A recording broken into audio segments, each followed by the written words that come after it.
All right, let's do this. Module 1. We are talking about the changing journey from discovery to action over the last few years, sure, but even in the last month or from the start of your business until now. I guarantee you that things have evolved and changed. And if you think that people are still finding you the way they once did or the way you think they are, chances are you're wrong and this has evolved or changed and we need to keep up.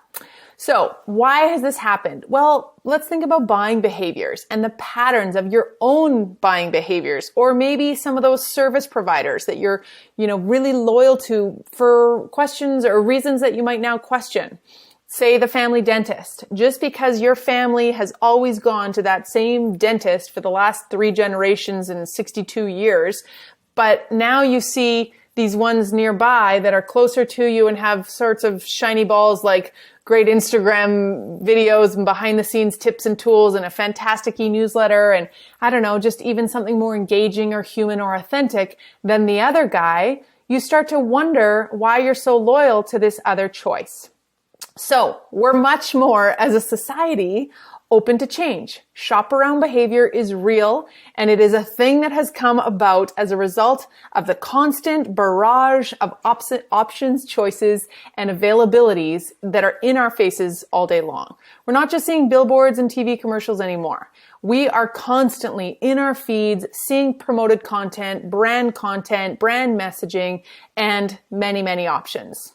So it's more important than ever to consciously measure and improve those touch points that we're serving up and just our overall availability, which you already know because you're a content marketer on some level, and it's why we do what we do. We feed the beast of social media and we make sure that we are present wherever we can be, not everywhere and all the time, but in a way that at least allows us to be seen where our customers' attention are. So we've got to show up for them, yes, but also we have to know what their expectations are. And we're going to talk a lot about that in this course. What does your customer or prospect need and expect from you in this era of lots of choice and lots of change, but also short attention spans, high expectations, segmented and filtered and tailored content, and just a few things that have made us a little bit more high maintenance as prospects and customers than we also once were. No small feat. But let's go here. The age of product differentiation is done, according to some. People want experiences. And essentially that sums up what we were just saying, where if there are in fact that many more local breweries, great chiropractors, private schools, vacation spots, or just simply your ability to find them and utilize them, or buy that online yoga class because now everyone's doing it. You can take one out of New York or out of Dubai or out of Edmonton. Great. It's not so different anymore. It's not like one is all that drastically greater or, again, different than the other guy. Really. Or at least we like to think that our craft beer is better, but is it really? For me, the idiot consumer, do I really think it's that much different? No, what's different is the experience of your brand or your brewery or your chiropractic office. And unfortunately for a lot of us, that's overwhelming because we think, God, I just want to sell my wares and do what I do. And now I have to create this great experience. Well, it's not that hard. Again, it can be along the way. It doesn't just have to be in person with this song and dance. Not at all. It's about delivering the things that need to be delivered at every step along the way. An easy website to navigate, a simple checkout form, or, easy directions to find your office and great parking. These are all things that kind of add up and add into the experience.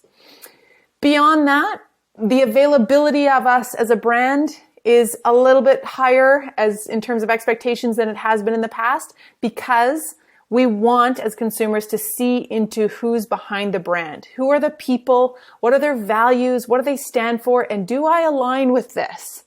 And I promise you this was not a thing 20 years ago. You bought that soap because you were told it was the best soap by all the TV commercials that you heard. Or you went to that family restaurant because it was the only one that you knew of in your radius. And they have that great radio jingle. Well, now I kind of want to know who's behind it and what they stand for. And, do I like them enough to support them? Or what about that other one down the street that's got this whole family aspect and, hiring policy or whatever? So who we are and what we sell has suddenly become everybody's damn business. I often use the example of the pipeline industry in this situation, partly because I'm from an energy-driven province of Alberta, and it's where we have the pipeline industry at the fore, as well as oil and gas energy, and it's fossil fuels. We're talking about a very contentious, massive, environmentally based, emotionally charged industry. Again, it didn't used to be this way 20, 30 years ago. Sure, there was a select few who were aware of and taking note of some of the things going on in that particular industry. Well, fast forward to today, no pipeline company can put a shovel in the ground without a lot of people having a lot to say about it. And we call this the social license to operate. And if they don't tell their story, show who they are, talk about the good they're doing, perhaps aside from the perceived bad, and just generally educate people as to their, process, business model, people, humanity, then forget it. They're going to be kind of blanketed as the enemy. And it's an easy kind of example to use because unfortunately that industry has gone so far down the path of being human and real and relatable and telling the good with the bad about the clean energy that they're creating or the wind energy, hydroelectric projects, etc. that people just think they're lying. So maybe a little bit of a loaded example, but you get the picture. The idea here is that if we set the stage in the right way and we allow people to engage and tell our story and feel affinity to us, then they will hopefully pick up the baton, run with it, and engage with us in the right way. And that's a really neat place to be. So really, the problem here, if we look at some of our challenges when we're getting a new business off the ground, when we're trying to build the pipeline, or, just simply succeed and grow and drive revenue when there's so much more global competition than ever before, it's oftentimes not an economic challenge, but actually just a marketing one, where it's about storytelling and creating all these kind of real human moments that are relatable and emotionally connected to the people that we're trying to sell to, that then will understand, know us, like us, trust us, and want to do business with us. So again, the reason that we have this marketing problem is because humans make choices, and we live in a time where there has never been so much choice, so readily available, and that it's been in the hands of the consumer, which is really actually a neat and interesting place to be. If you look back on generations of marketing past and the advertising industry in particular, we're so far past when there was only one choice available on the market for that cigarette or soap company, to the age of Spin, Mad Men, where we were suckers for the Heineken beer jingle because it was on the radio and we were told to buy it, or at least our grandparents or mothers were. And to today, where suddenly there is so much choice, so much availability, and an ease of online purchase that actually I hold the keys. Forget you, Heineken. I can choose whatever I want from wherever I want at any time, and I can get it on my phone or on this app. And beyond that, I actually hold even more power than you think because I can rate it, review it, refer it, slam it. It's kind of terrifying. So this is where we say that brands who get it and who understand the landscape that they're in and are really clear and sound and solid in their brand voice and values and people and products and services. So just who they are and what they stand for, are nailing it because they're able to say, hey, no problem. We created this for you. We serve it up to you. We're going to let you tell our story. We know that we're not that different from everybody else and that you want the experience of our brand. And if we do a good job of letting you experience our brand, you're going to want to tell our story for us and with us and feel like you actually have a stake in us. I often use the example of Apple. When we say that we go beyond loyalty to a brand and we fall into the love category, it's where it's less fleeting. Loyalty is so much more fleeting than it was several years ago. And now if we can reach a state of love with a brand, it means that we're probably never going to leave it. And I can't say I feel that way about my dentist or about the local brewery. Maybe I do. But either way, when I look at Apple, I think about the fact that I'm emotionally connected to that brand because it's helped me build a business and career of my dreams at my fingertips. And no matter how many times people tell me to try a Samsung or a Google phone, I never will. Because I love my Apple devices, I can't help it. I feel like they get me and I get them. I feel like I know them, trust them, and like them, and that I also have a stake in it, even though I don't and I wish I did. But you know what I mean. So we feel like we can almost join the organization or see into it, and we care about who we invest our time and money with. Yeti Coolers has done a great job of this, and it's a really neat story, even though now you see the Yeti, insulated thermoses and wine cups in the hands of some of the wealthiest, yuppiest, non-outdoorsy people in the world, but that's okay. It's been gentrified perhaps. But the original story around Yeti was that this company knew they were making the most killer cooler, and they literally a household commodity, the old cooler that sits collecting dust in your garage or attic. And they turned it into this item of desire, which is crazy. They did it by seeding their product, which they knew was great, with the outdoor enthusiasts, the hikers, guides, fishermen, whatever, who were going to love it and were willing to get behind it and speak to it, advocate for it, and sure enough, run with it in a way that others then, of course, wanted to live that same value or those same brand experiences. Wild Prairie Soap is another cool example. This is a company out of Edmonton, and we had the pleasure of working with them in one of our strategy retreats. And before understanding or knowing exactly what their brand was about, we did a little recon. And by visiting one of their stores, asking a few of their customers what it is that made you come into this store. What makes you choose this soap over, say, the 99-cent soap at Walmart? And it was a really amazing comment that summed up to me the whole MO or mantra that we're talking about here. I've actually never seen their ads, said this girl. Yes, I like their product, but what I love are the people that make it, as in the brand's founder and owners and employees and the vision, values, all the things that they were sharing by pulling back the kimono or opening the curtains to who they are and what they're about, that made this girl buy the $23 of soap versus the 99 cents. And beyond that, she didn't have to know Tanya, the founder, personally, but she felt like she knew her because she'd seen her somewhere. And she couldn't fully describe whether it was on Instagram. No, I'm not really on Instagram. Was it an ad? No, I haven't seen their ads. I guess I've just heard about it. And we're going to get to that in the final module when we talk about crafting the customer journey just so, but then also taking into account the human chaos angle, where they just don't know where they came from, but it doesn't matter. They arrived. They found you. They love you. Bob's your uncle. Let me make my purchase. So another factor, and I talked a little bit already about love, but that lack of loyalty is real.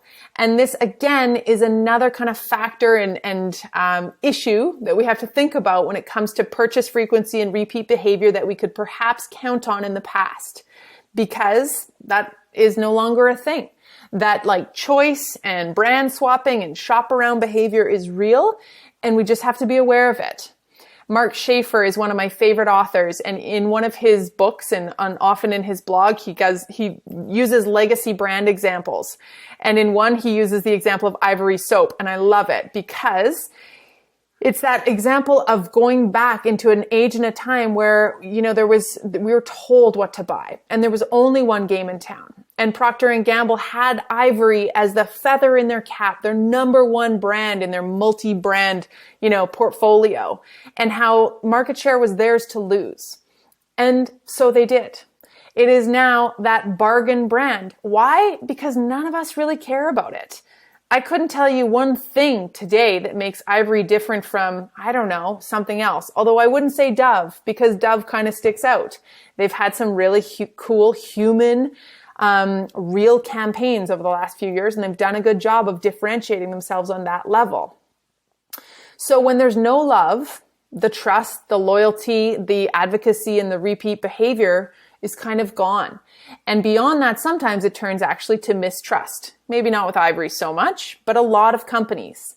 And I love these kind of, Edelman is the world's largest PR agency, and they do these unbelievable trust barometer studies every year. And the things that we see come out of these studies, and they're constantly becoming a little more stark, where we're no longer as consumers trusting media. No, forget it. Government. Yeah. No, right. Yeah, right. I can't say it fast enough. Even academia, sadly. Oh, they're probably bought. I don't trust that medical journal whatsoever. I'm going to believe my friends on Facebook. Or, just in general, the big brands and corporations that, again, we once absolutely, I saw that billboard, I should buy that. Who do we trust? We trust each other. Our friends, our family, those who refer us or show us or screen grab something and tell us we should really check out that new restaurant. Great, we're there.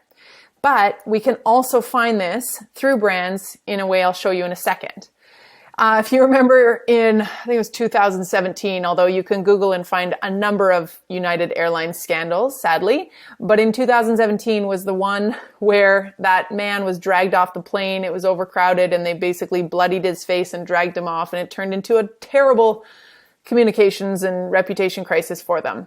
So they kind of lost the plot. It's that whole idea of social license. Whatever campaign they tried to run and damage control they tried to do, calling themselves the friendly skies and really doubling down on that old tagline and resurfacing it, it didn't work. In fact, it backfired with brass knuckles on Jimmy Kimmel and, tons of memes filling the internet. So unfortunately, they were no longer guiding the conversation. And when we say you set the stage and they will engage, that means you're still very much in charge. No one is taking over and firing up, knockoff Twitter accounts for you or on behalf of your brand, and you can never get the reins back. Think BP Oil, 2010 oil spill in the Gulf of Mexico, where they stayed behind the curtains and they buttoned up and they didn't come clean and act like real humans for days as that broken oil pipe on the bottom of the Gulf of Mexico continued to spew oil. And finally, if you recall, the CEO taking the mic and saying, I just want my life back. And people lost their minds even more. And at that time, there was 5,000 knockoff BP Oil Twitter accounts. And you ask if that brand ever got itself back, I would dare say no. So yes, reputation management, it's basically pre-crisis communications by, again, telling our story, setting the stage, and then allowing people to connect with us like never before as a result. So we're dismissing products and services, but companies, if there is no attachment to that brand, if we don't feel something for it, or we don't actually have any care for it, apathy is maybe even a worse place to be. So we're looking at building human impressions today far more than ad impressions. And this is a massive shift from days of yore. So we want to think about the emotional connection. Trust, loyalty, humanity, transparency, those feelings that make people actually feel transformed or changed or, some kind of relief, joy, gratitude, whatever it is as a result of working with you or stumbling on your brand.